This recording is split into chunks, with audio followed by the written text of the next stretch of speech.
ہم نے پلاٹ دیا ہے، اس کی مالیت پر زکوٰۃ دینی ہے۔ میرا بھائی پلاٹ لیا ہے بیچنے کے لیے، تو اس کی مارکیٹ ویلیو اس وقت دیکھو کیا بنتی ہے، جو بنے پھر اس پر آپ نے 2.5% زکوٰۃ دینی ہے۔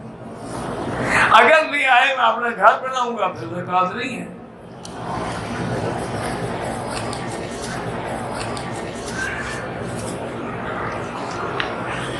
میرے ایک دوست ہیں ماشاءاللہ، تو انہوں نے کراچی میں بڑے اہم مقام پہ ایک پلاٹ خریدا تھا، وہ بڑا ہی قیمتی پلاٹ تھا۔ تو انہوں نے کہا جی ہر سال زکوٰۃ دینی ہوگی۔ ہاں جی بالکل دینی ہوگی، جو آپ نے تو پلاٹ بزنس کے لیے رکھا ہوا ہے نا، کاروبار کرنے میں۔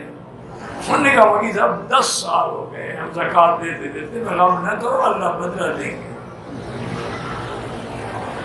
اس کے بعد جناب انہوں نے وہاں ماشاءاللہ پلازہ کھڑا کیا تو 3 کروڑ سے ایک فلیٹ بکا۔ اب وہ 30 پہ پہنچ گیا ہے۔ زکوٰۃ کے پیسے واپس آ گئے کہ ابھی تبھی نہیں آئے؟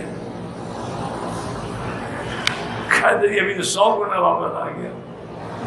پلاٹ خریدا تھا مکان بنانے کے لیے، آبادی نہ ہونے کی وجہ سے دوسرے کا پلاٹ خرید کر مکان بنا لیا۔ ٹھیک ہے، اگر مکان کی نیت سے خریدو زکوٰۃ نہیں، اگر تجارت کے لیے خریدو کہ بیچوں گا نفع پر، پھر زکوٰۃ دینی ہوگی۔ یہاں جو عورتیں اس زیور استعمال کرتی ہیں زکوٰۃ ہی دیتی، کیونکہ حنابلہ کے نزدیک وہ زیور جو عورت استعمال میں لاتی ہے اس میں زکوٰۃ نہیں ہے، لیکن حنفیوں کے نزدیک زکوٰۃ ہے۔ ایک مسئلہ سمجھ لو، مثلاً قیامت میں فیصلہ ہو گیا کہ زکوٰۃ نہیں ہے،